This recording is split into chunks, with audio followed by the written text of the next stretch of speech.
I'd like to introduce Erica Willitzer, Economic Development, to the men and women of the club up here.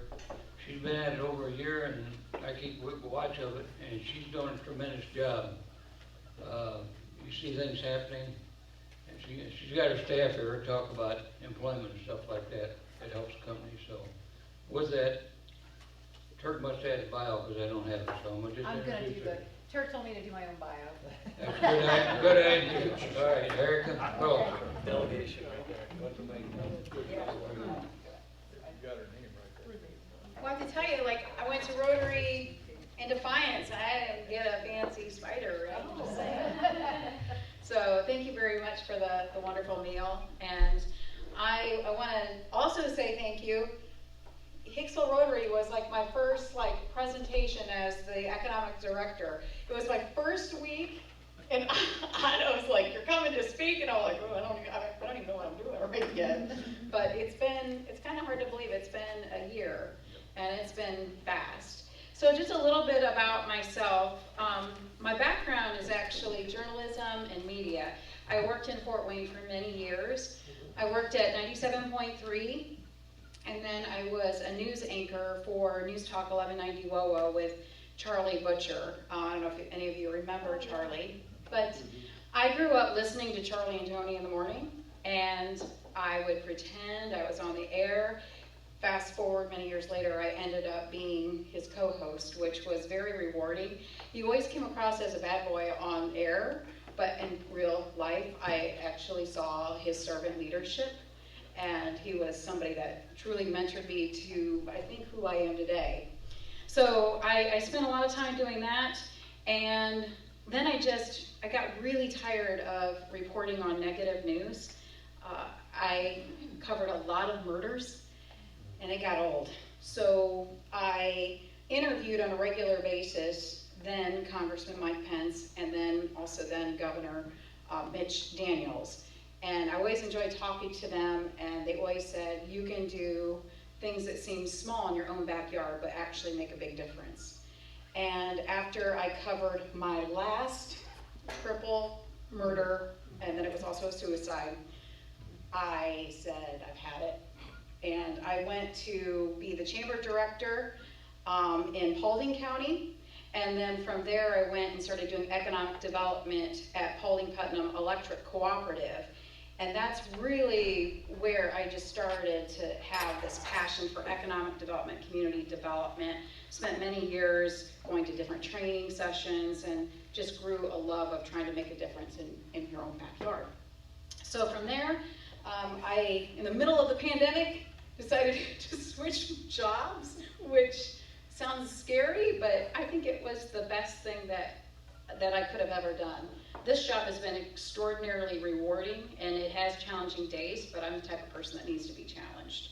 So that's a quick bio. As far as different projects, I was just going to kind of touch base on just the different things that we have going on.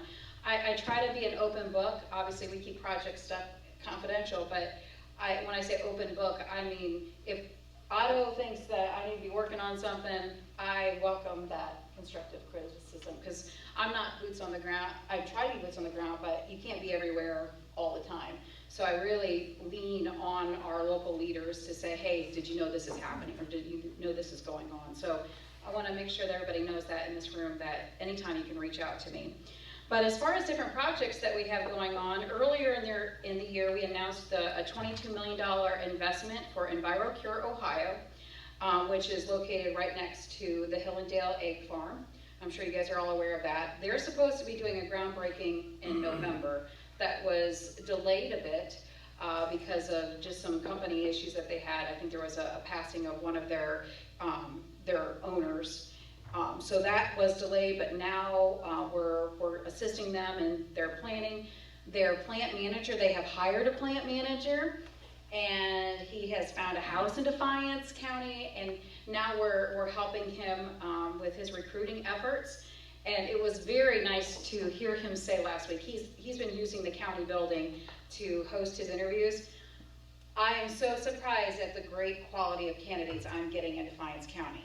We don't hear that everywhere, but that was very nice to hear. But that project is going to be It started, but what they're hoping to do is eventually, when the spring comes, have an open house where the community members can come in, tour it, they can show you how the process works, what they do to be good stewards of the land. So once I get that information, that'll be advertised. So we have that project, and then I know most of you are probably familiar with Van Crest Healthcare Systems. They're going to be building a new facility right across the road from Stowett. And that is going to be a really nice facility, an $11 million facility where they're going to be able to expand their services. So they currently have, like, I want to say it's 31 employees, but they'll be adding 15 new jobs to that area.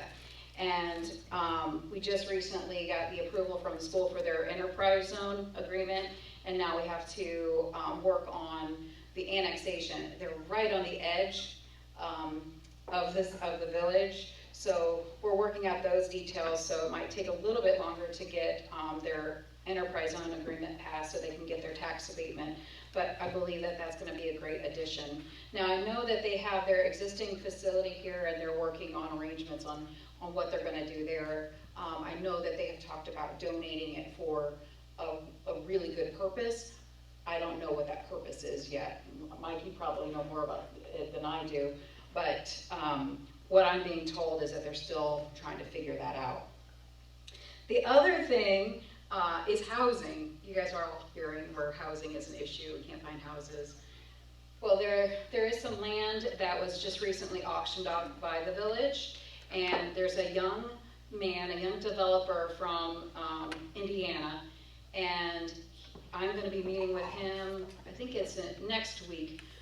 He's wanting to develop a new housing addition for the area, and we're constantly trying to recruit. I know the mayor, this is one of his big things. He's meeting with different developers, builders all over the place, trying to recruit them to come in. It's a difficult task, especially when you're up against so many things, like construction prices, the delay in the supply chain. So those are some issues that we're dealing with. The other thing that I often have a lot of conversations with about Hicksville, and you guys have probably heard this as well too, a lot of solar companies are sniffing around. Are you guys hearing that at all? Yeah. So we do have one solar company that contacted me and said that they're about 75%, they have everything secured. What I don't want to happen is what has happened in Sherwood, if you guys are familiar with that, where it's just caused neighbors that have loved one another to not like each other anymore. And a lot of that, I believe, has happened because it wasn't sited in the right place. It was sited right by a housing addition. It was sited where there were developers already looking to build there. So it's caused some issues there. Now the developer has tried to move some of that land outside and push it so that some of those mixed use purposes could still happen, but it still has caused a lot of friction in that area. So what we have found is if solar projects are sited correctly, it can be very beneficial. That being the Mark Center project, which is, I don't know if you guys are familiar with where that's at, but there has not been any opposition to that, and the school will benefit greatly. Fairview will benefit around $345,000 a year for that once that pilot payment starts. So solar projects can be beneficial. We just have to make sure that they're sited correctly. And the company that I've been working with seems like they're very in tune with making sure it is sited appropriately. They have told me that the first quarter of next year, they're wanting to release their plans of where they plan to site. They have promised me that it is going to be sited appropriately. It's not going to be by a bunch of houses or new development. It will likely be out in the township area. So that is good news, but again, a little guarded just because of what we went through in Sherwood. We don't want that to happen again. So then the other front, which Otto referenced, was workforce. Obviously there's a lot of struggles there, and we are so happy, I know the board's happy, that we have Courtney Williams now as our workforce manager. She is a go-getter. So we recently won, we got some business in the spec building in Defiance. I don't know if you guys were aware of that, but it's 135 new jobs. They're all high-paying jobs. It's a plastics company. And we met with the company representative. We're doing a Zoom call, and we get done, and I'm nervous. I'm like, we just like signed up to do all their recruitment, and they're wanting us to recruit for their high executive positions. The owner, the project manager, well, he's not the owner, he said he'd really like us to recruit locally for those high-paying positions. And we give it our best go, and then from there, they'll hire a recruiter to try to get from outside areas. And I'm like, oh man, I'm nervous, like that's a lot of responsibility. Courtney, we yell at each other at our offices, but I go around her and she's like, this is awesome! And I'm like, I'm scared, but that's the kind of, she's going in it with excitement and trying to get this employer the employees and quality employees that they need. And already she's been extremely successful in getting some great qualified candidates for those positions. And they're hard positions. Like, what was the one? It was like a chemical plastics engineer. But believe it or not, there are some people around here with that degree. So that just goes to show that there are some amazing positions here locally and amazing qualified candidates. We just have to find them and then connect the dots.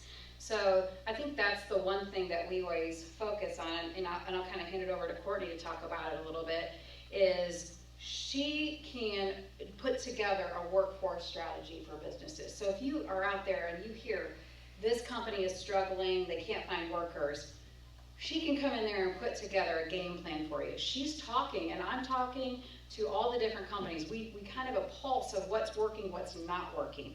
What I will tell you is not working, and we say this repeatedly, and a lot of times companies don't want to hear, is that they can't continue to pay minimum wage. You're not going to keep your workers if you do that. The other thing that we always stress is culture. A lot of times, money isn't everything. And if you have a great culture, you have a great purpose, people will work based on that. But you have to be willing to change. So I'll hand it over to Courtney. I know there's some other marketing / workforce things that she's doing to work with individuals. And I think so far, in the short, how many months has it been? 2 or 3? Yeah. We've had, 2 or 3 months. yeah. So she's been very successful in wrangling that in assisting a lot of the companies that are here. So I don't know if you have anything else to say, Courtney. Well, I think you kind of really summed it up, but I do think, I'm going to stand so you can see me. I do think that the culture and the wage benefits are really a topic to talk about. I think the wage isn't always what the employee is looking for. So those flexible hours, those creative incentive packages that they're welcoming the employee to come onto. We've heard sign-on bonuses, we've heard different wellness programs, fitness programs. So the employers are really starting to get creative, and I think we're just kind of trying to take some inventory on what is out there, what we're hearing from the employers and what they're looking for. So we can share that, we can get creative in helping them as far as their recruitment efforts go. I think we're getting creative with the schools too, introducing those students that maybe have a good fit with manufacturing or in other industries, financial industries. So I think just getting them exposed too will keep them, our local talent here in the county. So I think it's just an education piece and connecting those workforce dots. As far as the marketing side, so we are really trying to ramp up our marketing efforts and showcasing those businesses. So we do have a podcast that we just started and a video series that we're bringing our employers to the forefront and talking about what they have to offer. And this is actually an initiative from Ohio Means Jobs. It's a partnership. So we are bringing in community members like mayors and commissioners bringing them into the facilities and actually having them work on the job and videotaping that and their experience and showcasing it. So it's been an exciting two and a half months, and we have lots of plans for the future for 2022. So yeah, if you have any feedback for us in our office and some of our efforts, then we welcome that. So, yeah, thank We you. had Commissioner Petrasky. He did our first video shoot, and he worked one of the lines at APT Manufacturing Solutions. And I mean, part of the whole thing with the video is to show that I think that sometimes people think I can't do this. Like, I don't know if I'm made out for, I'm cut out for this. And Nick, who's never really done that kind of work, said, like, I've never done that, but I could do that. And it showed how he, like, they had the computer programming and how he had to insert the widget to make sure it would get, you know, fabricated the correct way. The one thing that was the coolest part was, well, first of all, normally we have to coach people and like, or have them redo their little segment. We didn't have to coach him at all. Like, he was a natural. He wore a white polo that had the Defiance County Commissioner logo on it. And when we asked him, you know, what he thought about his experience, he said, I didn't even know what I was going to wear today. So I put this white polo on, and look at it. It's still white. There's no dirt on here. And I'm not sweaty. This is a great environment to work in. The people are friendly. And I think that really hits it on the head, like manufacturing isn't, yeah, it's not what it was. Now there are still some manufacturing jobs where you sweat, but I thought that was an interesting point. And then to the other point about just being creative, this morning we actually took like I'm sure this is how it is for all of you guys. Sometimes you're so busy you don't have time to like take a break and strategize and plan for the future. So that's actually what we did with our team today. And we're calling them content creation days. But it's really just trying to see, you know, talk about where there might be some gaps. And I will tell you, I think that there are more people working and available for the workforce than we realize that are at home, maybe stay-at-home moms or those with disabilities. So we're going to try to do some surveying online to figure out what, if there is that availability, one, and then two, ask these stay-at-home moms, hey, if you were able to get a per diem for daycare, or if a workplace actually had a daycare at their location, would you come back into the workforce? Same thing with those with disabilities. If you have a disability and if this employer is willing to provide you or accommodate that disability, would you be willing to come back into the workforce? So we're trying to get more at the root of the issue when it comes to the labor shortage, but maybe it's, you know, maybe there's a reason that you have to go through tough times like this, because it makes you realize maybe some people are being left behind that we didn't realize. Maybe it's a good thing that workers have the pick so that employers can be very competitive.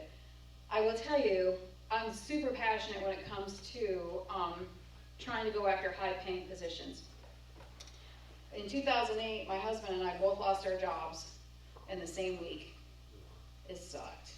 We had 3 little babies at home at the time. And we both ended up getting then minimum wage jobs, barely could make it. I mean, there was one day where I was this close to selling my wedding ring to put food on the table. But I'm glad that I went through that, because going through that makes me realize what I'm fighting for now. And I don't want us to have any more working poor. We need to we deserve more in our county, actually, and in our region. So it's trying to help get the word out that there's opportunities, but it's also about trying to talk with these employers saying, look, you need to change your culture. You need to make it so that people, when they come into work, they enjoy it. We've been strategizing with some of the companies. One of the things we threw out at one of the employers was, well, one, increase your wage. Two, what if like you did like a paid vacation, where you give them extra spending money to go on their vacation, showing that they care about the family. That could be an advantage over some of the other employers.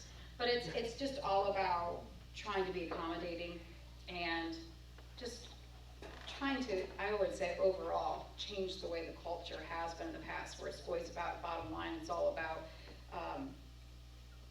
sometimes the rich getting richer. I think that we need to try to invest in everybody, no matter who they are, where they came from. So with that, you guys have any other questions for me on different things that maybe you've heard, or yes? I may have missed it, but what about assisted living? Is there anything on the future that you know about assisted? Oh, for Vancrest? Yeah. Vancrest Healthcare, they are building a new facility. Is that going to be include assisted living? Yes, I do believe so. Yep. There's two wings. One wing is a nurse in an actual nursing home, full care, and the opposite wing with a middle section is an assisted living section. Yep.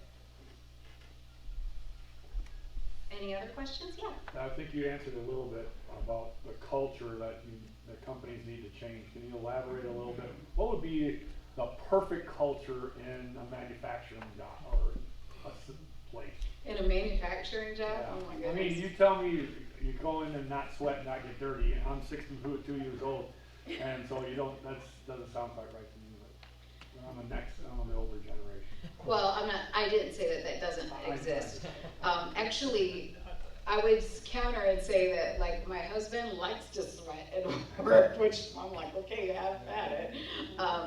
No, I think that from the older version of, like, it used to be when you would go into manufacturing plants, it was very dirty. It was, I would say that, you go into manufacturing plants now, yeah, there's a lot of hard work going on there, but it's not dirty. The safety standards are very different.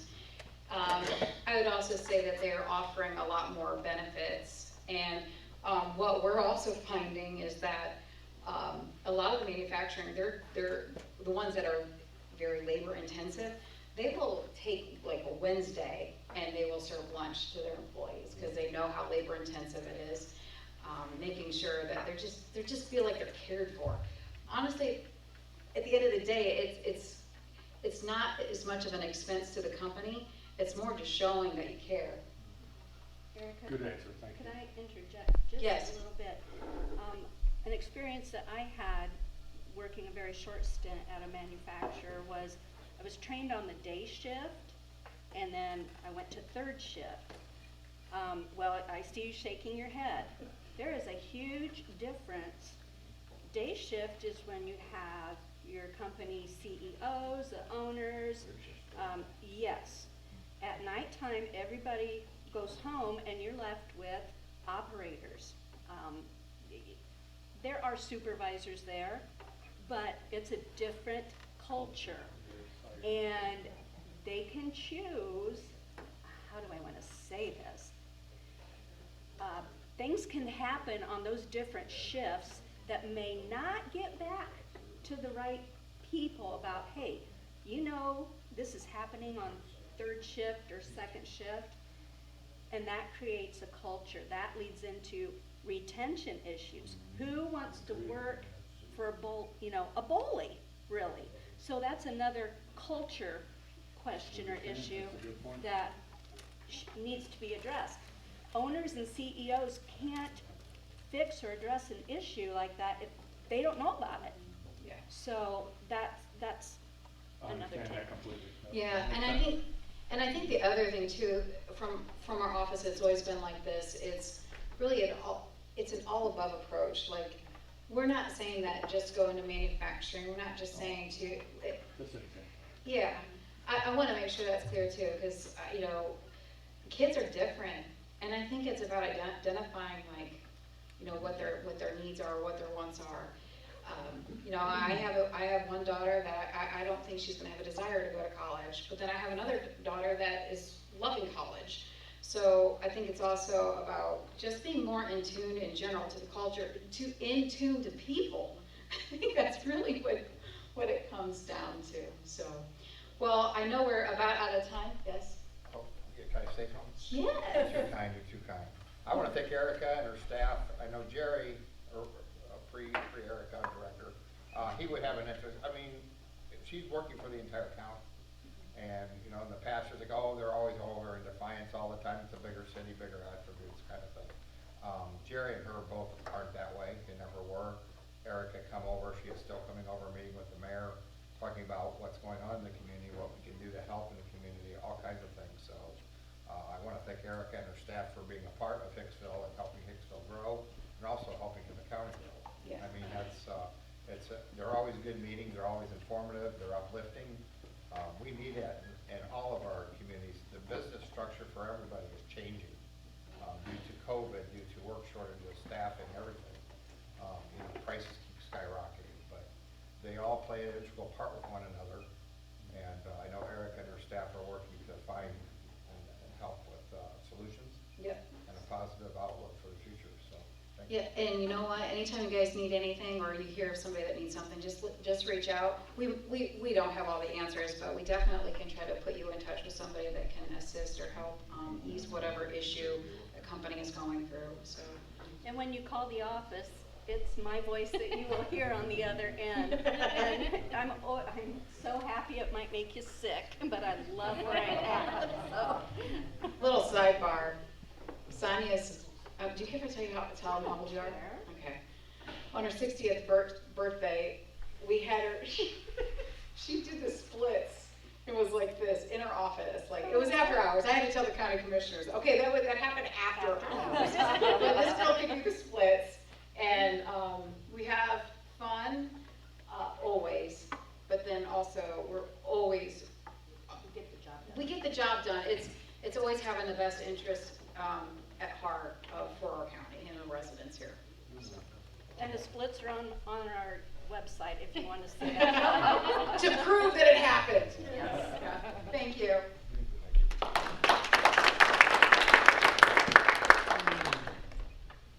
First of all, I'd like to, I'm glad we're getting into the schools. First of all, I want to thank the first one, Mr. Countryman. Hicksville Schools and Fairview Schools, they started here at Hicksville, they started it. And we appreciate it. I remember the first meeting, everybody's worried about it. You guys put it together to make sure the high school kids got their credit for their high school time. And again, we appreciate that very much, Mr. Countryman.